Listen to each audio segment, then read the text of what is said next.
추운 겨울, 몸에 좋다고 믿고 먹은 음식이 신장을 조용히 몰아붙이고 있다면 믿으시겠습니까? 한겨울 신장의 경고를 미리 알아차리지 못한 채 병원에 오셨을 때 이미 많이 진행된 경우를 저는 수없이 봐왔습니다. 대한신장학회에서도 부종이나 야간요, 이유 없이 피곤해지는 증상은 단순한 노화가 아니라 신장이 소리 없이 보내는 신호일 수 있다고 설명합니다. 그래서 많은 분들이 괜찮은 줄 알고 지내다 병원에서 검사 결과를 보고 큰 충격을 받습니다. 이건 겁주려는 말이 아닙니다. 아직 멈출 수 있을 때 아무도 분명히 말해주지 않았던 사실을 의사로서 외면할 수 없었기 때문입니다. 중요한 건 무엇을 먹느냐가 아닙니다. 겨울에 어떻게 먹고 있느냐입니다. 오늘 이 영상을 끝까지 보시면 신장을 조용히 지치게 만드는 겨울 식탁의 습관을 스스로 점검하고 신장에 덜 부담되는 식사를 직접 선택하실 수 있으실 겁니다. 본격적으로 시작하기 전에 구독과 좋아요 버튼 한번 눌러주시고 이 내용이 필요할 것 같은 소중한 가족이나 지인에게도 꼭 공유해 주세요. 오늘 어떤 음식을 드셨는지 한번 물어보는 것만으로도 소중한 분의 신장을 지키는 첫걸음이 될 수 있습니다. 여러분, 지금 드시는 저녁 상차림을 한번 떠올려 보세요.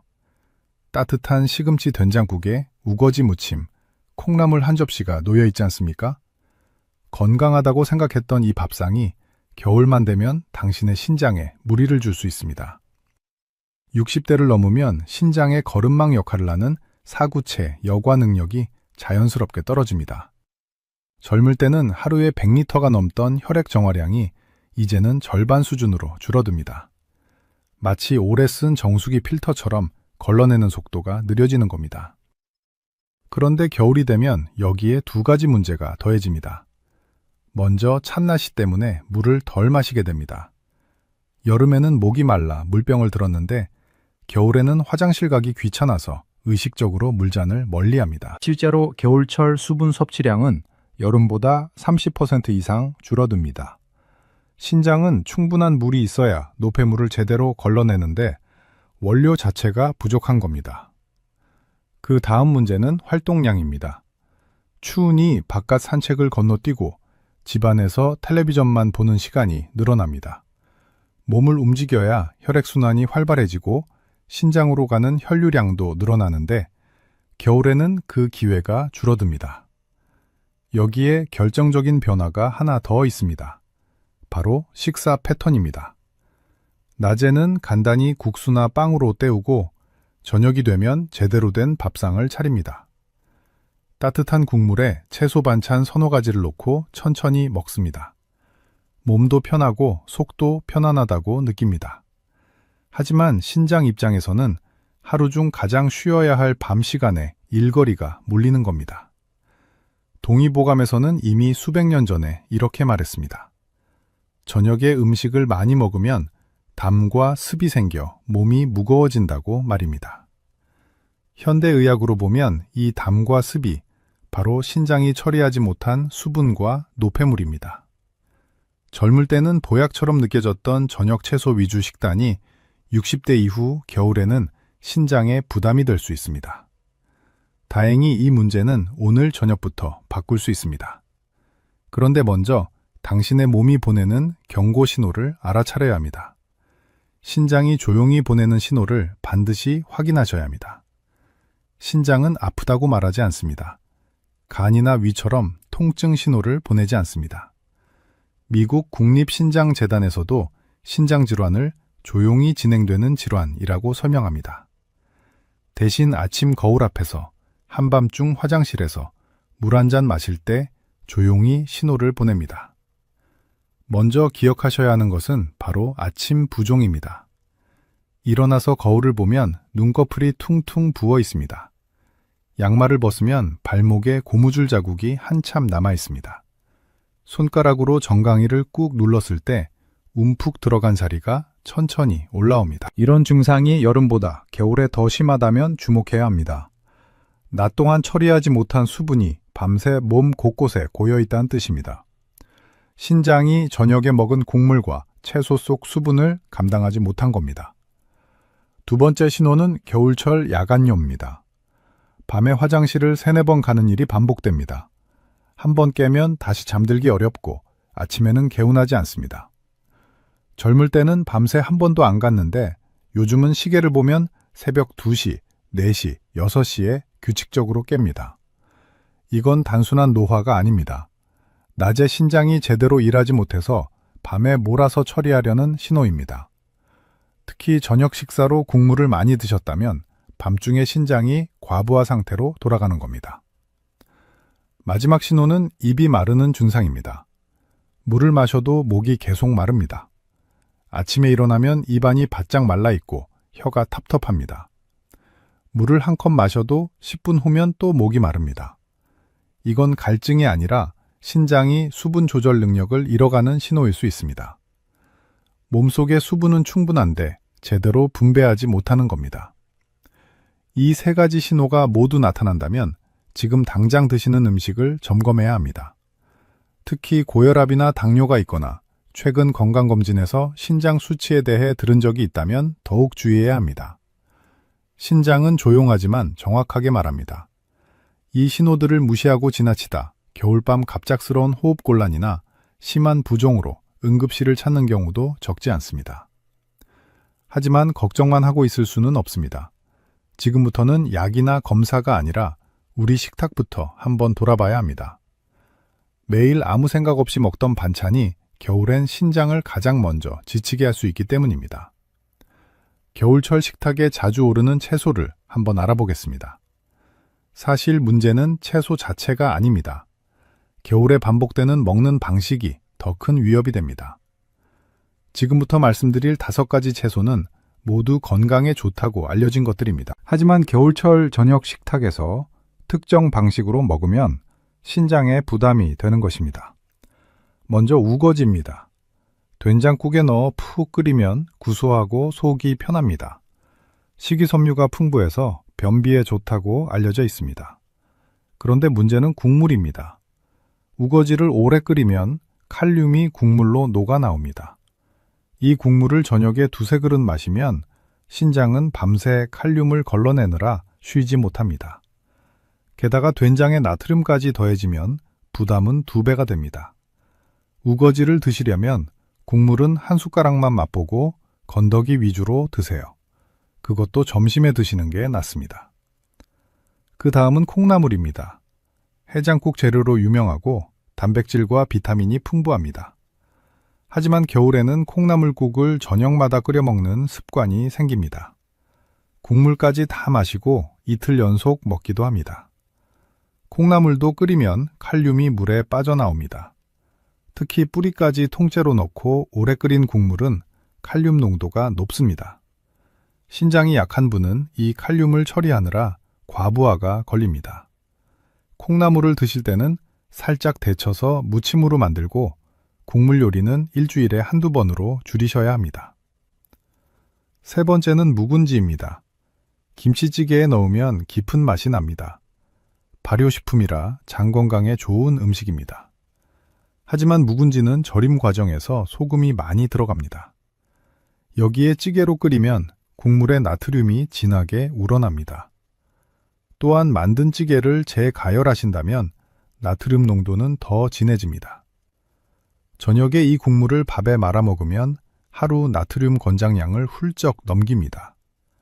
신장은 밤새 이 소금을 배출하느라 혈압까지 올라갑니다. 묵은지 찌개를 드시려면 국물을 적게 붓고 건더기만 건져 드시는 것이 좋습니다.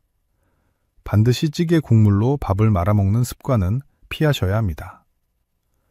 4번째는 고사리입니다.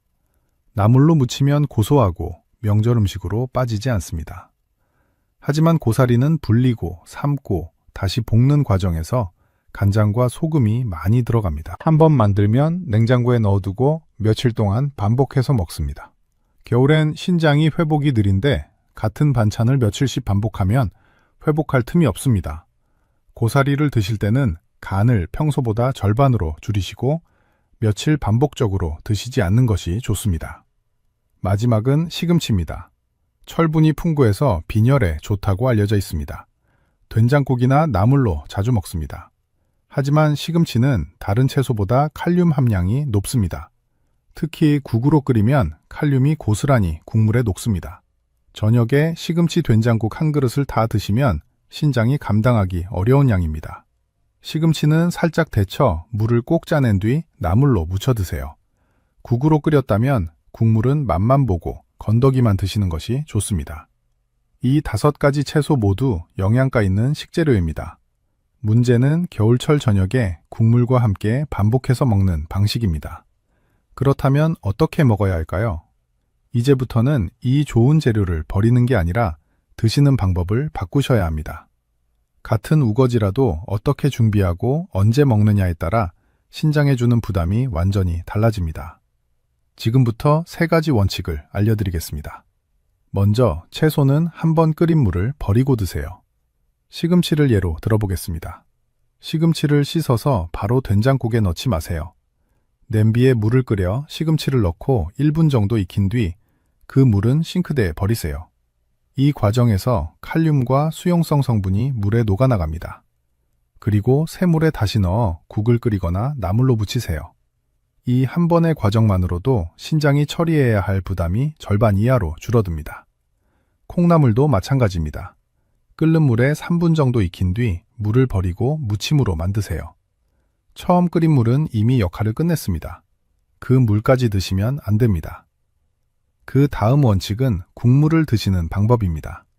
한국의 식생활에서 국물 문화는 참으로 따뜻하고 좋은 전통이지만 신장에게는 겨울에 특히 부담이 되는 습관이 될 수 있습니다. 된장찌개를 끓였다면 국물을 밥에 말아 먹지 마세요.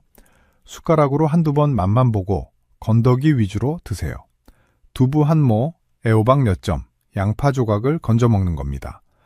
국물이 아까우면 양을 처음부터 적게 부어서 요리하셔야 합니다. 찌개 냄비에 물 반컵만 붓고 재료가 잠길 정도로만 끓이세요. 이렇게 해서 국물 섭취량이 자연스럽게 줄이도록 노력하셔야 합니다. 세계보건기구는 하루 나트륨 섭취를 2000mg 이내로 권고합니다. 이건 소금으로 따지면 한 작은 숟가락 정도입니다. 그런데 된장찌개 국물 한 그릇만 다 마셔도 그 절반을 넘깁니다. 마지막 원칙은 시간과 양입니다. 채소 반찬은 낮에 충분히 드시는 걸 추천합니다. 점심때 시금치 나물을 한 접시 먹어도 괜찮습니다. 낮 동안에는 신장이 활발하게 일하기 때문입니다. 혈류량도 많고 여과 능력도 최대치입니다. 이때 먹으면 신장이 충분히 처리할 시간이 있습니다. 하지만 저녁에는 반드시 드시는 양을 절반으로 줄이세요. 그리고 가능하면 6시 이전에 드세요. 8시 이후 저녁 식사는 신장이 쉬어야 할 시간에 일거리를 주는 겁니다. 특히 겨울에는 해가 일찍 지고 활동량이 줄어들어 신진대사가 느려집니다. 이 상태에서 늦은 저녁에 국물 요리를 먹으면 다음날 아침 부종으로 이어집니다. 이 3가지 원칙은 복잡하지 않습니다. 끓인 물 한번 버리고 국물은 건더기만 건지고 저녁은 일찍 소량만 먹는 겁니다. 흡수 속도를 늦추는 것 자체가 신장을 보호하는 방법입니다. 그런데 이 원칙을 적용하려면 어떤 채소를 골라야 할까요? 오늘 장바구니에 바로 담아도 되는 겨울에 쉽게 구할 수 있는 대표 채소 5가지를 알려드립니다. 겨울무, 배추, 대파, 양배추, 연근입니다. 이 5가지는 겨울철 신장에 상대적으로 부담이 적습니다. 하지만 무조건 많이 먹으라는 뜻이 아닙니다. 앞서 말씀드린 원칙을 그대로 지키셔야 합니다. 무는 겨울 대표 채소입니다. 무청까지 활용하면 영양이 풍부합니다. 국으로 끓일 때는 물을 적게 붓고 건더기 위주로 드세요. 무말랭이는 나트륨이 많으니 하루 한 접시를 넘기지 마세요. 배추는 김치로도 먹고 국으로도 끓입니다. 생배추를 쌈으로 먹거나 살짝 데쳐 겉절이로 만드는 게 좋습니다. 배추국을 끓였다면 국물보다 배추를 건져 드세요. 대파는 양념으로만 쓰지 말고 구워서 반찬으로 드세요. 팥뿌리까지 활용하면 몸을 따뜻하게 합니다. 양배추는 생으로 드시기보다는 쪄서 드세요. 볶을 때는 기름과 소금을 최소한으로 쓰세요. 연근은 식이섬유가 많아 변비에 좋습니다. 조림으로 만들 때 간장과 설탕을 평소 절반만 넣으세요. 이 5가지 채소도 지켜야 할 조건이 있습니다. 국물은 줄이고 저녁에는 소량만 드세요. 같은 반찬을 사흘 이상 연속으로 먹지 마세요. 날 것보다는 익혀서 드세요. 이 원칙을 3주만 지킨 분들의 변화를 보겠습니다. 73살 김영준 어르신은 매일 아침 눈꺼풀이 부어 안경을 쓰기 힘들었습니다. 저녁 우거지국을 건더기만 먹고 국물을 줄인 지 3주 만에 부종이 절반으로 줄었습니다. 68살 박명수 어르신은 맥며거수 어르신은 번식 화장실에 갔습니다. 저녁 식사를 6시 전으로 당기고 양을 줄였더니 야간뇨가 한 번으로 줄었습니다. 70살 이영애 어르신은 물을 마셔도 입이 계속 말랐습니다. 낮에 채소를 충분히 먹고 저녁은 소량만 먹었더니 갈증이 사라졌습니다. 약을 바꾼 게 아닙니다. 밥상을 바꾼 결과입니다. 동의보감에는 이런 말이 있습니다. 제철에 나는 음식을 먹고 그 계절에 맞게 조리하면 몸이 순리를 따른다고 했습니다. 겨울 채소를 겨울 방식으로 먹는 것, 그게 바로 신장을 지키는 길입니다. 다만 주의할 점이 있습니다. 지금 드시는 약을 임의로 끊으시면 안 됩니다. 와파린 같은 혈액 관련 약을 드신다면 채소 섭취량을 바꾸기 전에 담당 의사와 상의하셔야 합니다. 투석 중이거나 신장 수치가 매우 나쁜 고위험군은 개인별 제한이 다를 수 있습니다. 오늘부터 이야기한 내용은 충분히 바로 시작하실 수 있습니다. 저녁 상차림에서 국물 그릇을 하나 덜어내는 것부터 시작하시면 됩니다. 주위의 소중한 분들에게도 이 정보를 나눠주세요. 부모님, 형제, 친구, 카카오톡 단톡방에 공유해주세요. 구독 버튼과 좋아요 버튼을 눌러주세요. 그리고 알림 설정까지 해두시면 앞으로 여러분의 건강을 지킬 더 많은 정보를 받아보실 수 있습니다. 광고나 협찬 없이 오직 여러분의 건강만을 생각하는 콘텐츠를 만들 수 있도록 응원해주세요. 저는 여러분을 응원합니다. 여러분의 건강한 노후를, 밝은 미소를, 행복한 매일을 진심으로 기원합니다. 다음 영상에서 또 만나 뵙겠습니다. 건강하세요. 감사합니다.